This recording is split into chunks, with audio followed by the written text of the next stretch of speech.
आज का जो हमारा टॉपिक है वो है जीन क्लोनिंग। जीन क्लोनिंग क्या होता है? किसी भी डीएनए या जीन की सेम आइडेंटिकल कॉपीज़ प्रिपेयर करना ही क्या कहलाता है? जीन क्लोनिंग्स। अब ये जीन क्लोनिंग हम किस टाइप से कर सकते हैं?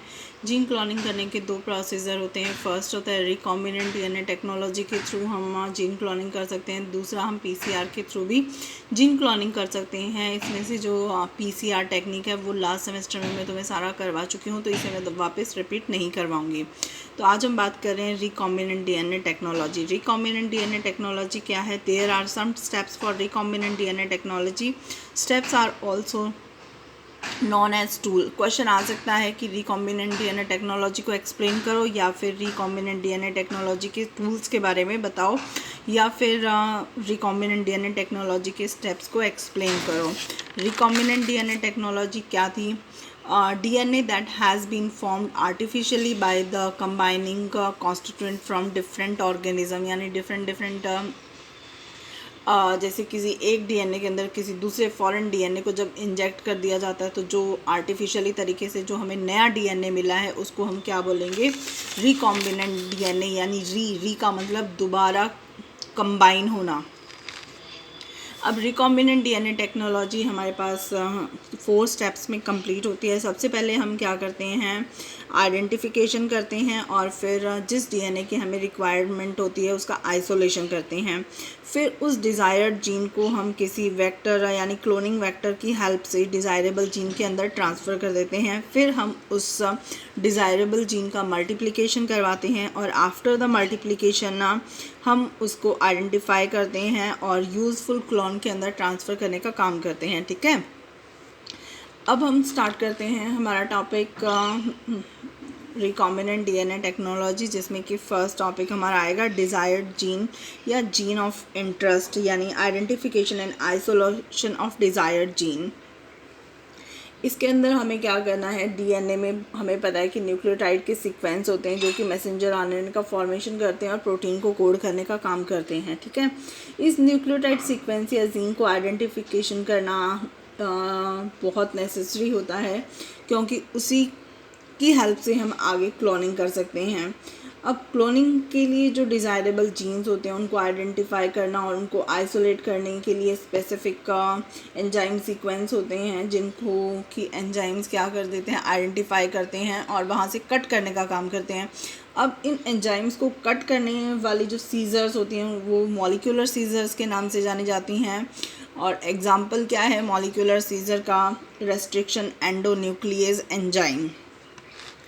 अब ये क्या कर सकते हैं? इसको 3 टाइप से कट कर सकती हैं। First, it may be cut from the chromosomes, जहाँ पर भी क्रोमोसोम्स होंगे वहाँ से इनको कट किया जाए। या फिर हम इसको कैसे आइडेंटिफाई कर सकते हैं कि made from the messenger RNA by reverse transcription. हमें ये पता है कि डीएनए से आरएनए का फॉर्मेशन होता है, लेकिन जब आरएनए डीएनए का फॉर्मेशन करता है तो उस प्रोसीजर को हम क्या कहते हैं? Reverse transcription. यानी जहाँ भी रिवर्स ट्रांसक्रिप्शन की प्रोसेस हो रही होगी वहाँ पर क्या होगा? डीएनए का फॉर्मेशन होगा। तो हमें ये पता चल गया कि यहाँ पर डीएनए फॉर्म हो रहा है। या फिर रेस्ट्रिक्शन एंजाइम क्या करता है कि जो उसके कॉम्प्लीमेंट्री स्ट्रैंड्स पर कॉम्प्लीमेंट्री स्ट्रैंड पर जो स्पेसिफिक सीक्वेंस होता है उसको आइडेंटिफाई करता है, और उसी सीक्वेंस से उस डीएनए को काट देता है और डीएनए के स्ट्रैंड को छोटे छोटे फ्रेगमेंट्स के अंदर कट कर देता है। और वो छोटे छोटे स्ट्रैंड्स क्या करते हैं? एक जगह इकट्ठे हो जाते हैं, जिसको कि हम cDNA के नाम से जानते हैं। cDNA also known as the complementary DNA. और जहाँ बहुत सारे cDNAs इकट्ठे हो जाते हैं उसको हम किस नाम से जानते हैं? cDNA लाइब्रेरी या cDNA जीनोम्स। और फिर सिंथेसाइज्ड फ्रॉम न्यूक्लियोटाइड या न्यूक्लियोटाइड के सीक्वेंस जब सिंथेसाइज्ड हो जाते हैं तो वो भी क्या फॉर्म करते हैं? डीएनए, क्योंकि डीएनए की स्ट्रैंड किससे मिलकर बनी होती है? बहुत सारे न्यूक्लियोटाइड से मिलकर बनी होती है। इसके बाद हमने आइडेंटिफाई तो कर लिया, हमें ये पता चल गया कि कहाँ पर डीएनए प्रेजेंट है। अब उस डीएनए की स्ट्रैंड तो बहुत बड़ी होती है, तो हम इतनी बड़ी स्ट्रैंड को तो लैब या आर्टिफिशियली वे में यूज़ नहीं कर सकते। उसको यूज़ करने के लिए हम क्या करते हैं? उसे छोटे छोटे सेगमेंट्स में या फ्रेगमेंट्स के अंदर कट कर देते हैं, और उनको कट करने का काम कौन करता है? Restriction enzyme, also known as the molecular scissor.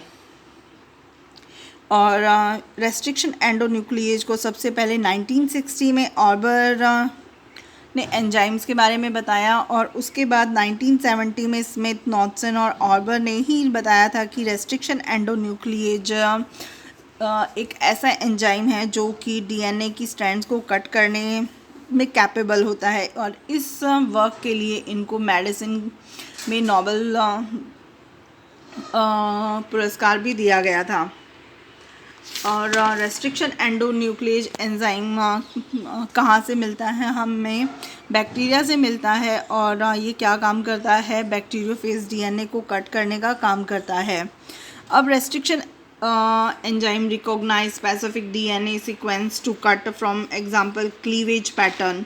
अब क्या होता है कि रेस्ट्रिक्शन एंजाइम क्या करता है, एक स्पेसिफिक डीएनए सीक्वेंस होता है जिसको रिकॉग्नाइज कर देता है और वहीं से उसको कट कर सकता है।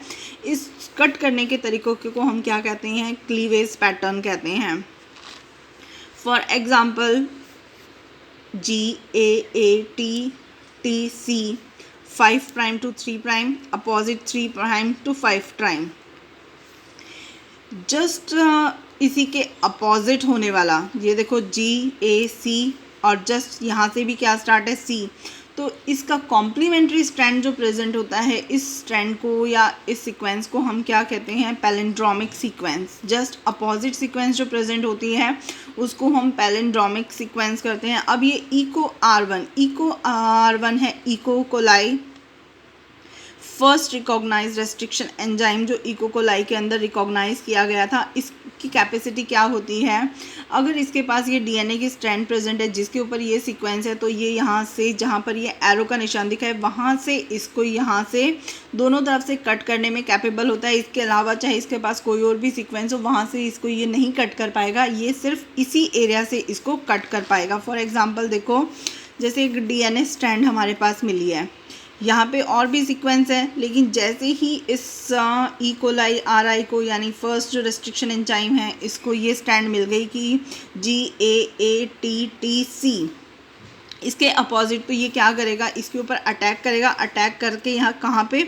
जहाँ से ये इस रेस्ट्रिक्शन या डीएनए स्ट्रैंड को आइडेंटिफाई करता है कि हाँ भाई मुझे ये डिज़ायरेबल डीएनए मिल गया है और यहाँ से मैं इसको कट कर सकता हूँ, तो ये इसके ऊपर अटैक करता है और इसको यहाँ से कट कर देता है, और इस टाइप की ये स्ट्रक्चर हमारी यहाँ पर फॉर्म हो जाती है, यानी यहाँ पर इनमें सेपरेशन स्टार्ट हो जाता है। ये तो था एक क्लीवेज का फर्स्ट पैटर्न। इसके अलावा हम सेकंड क्लीवेज पैटर्न को भी यूज़ कर सकते हैं, जिसमें ALU first enzyme cut the DNA on the same site and this end of DNA never attach the DNA sequence. अब तक हमने क्या देखा कि ये सेम एंड से एक दूसरे को कट नहीं कर रहे थे, कि यहाँ पर जो स्ट्रैंड्स हैं वो कॉम्प्लीमेंट्री बच जाते हैं, इन पर आकर कोई भी दूसरा डीएनए स्ट्रैंड आकर इजीली बाइंड हो सकता है। लेकिन इस टाइप की जो डीएनए सीक्वेंस होती है, जो ALU फर्स्ट एंजाइम इसको आइडेंटिफाई करता है, ये सेम साइड से कट करता है। अगर ये यहाँ से इस वाले सीक्वेंस को कट कर रहा है, तो जस्ट इसके अपोजिट इस सीक्वेंस को यहाँ से ये कट कर देगा। इस टाइप के जो एंड्स हमें मिलते हैं, उन एंड्स को हम क्या बोलते हैं? Blunt and. ब्लंट एंड का मतलब होता है कि इन एंड्स के अंदर अब कैपेबिलिटी नहीं है किसी और डीएनए को अपने साथ बाइंड करने की, तो ये आगे जाके नॉन फंक्शनेबल हो जाते हैं, या ये डीएनए धीरे धीरे डिस्ट्रॉय हो जाते हैं, ये काम नहीं कर पाते। यानी क्लीवेज का जो फर्स्ट पैटर्न है वही वर्किंग होता है, दूसरे वाला पैटर्न वर्किंग नहीं है। ओके, अब अगले लेक्चर में हम बात करेंगे टाइप्स ऑफ रेस्ट्रिक्शन एंजाइम।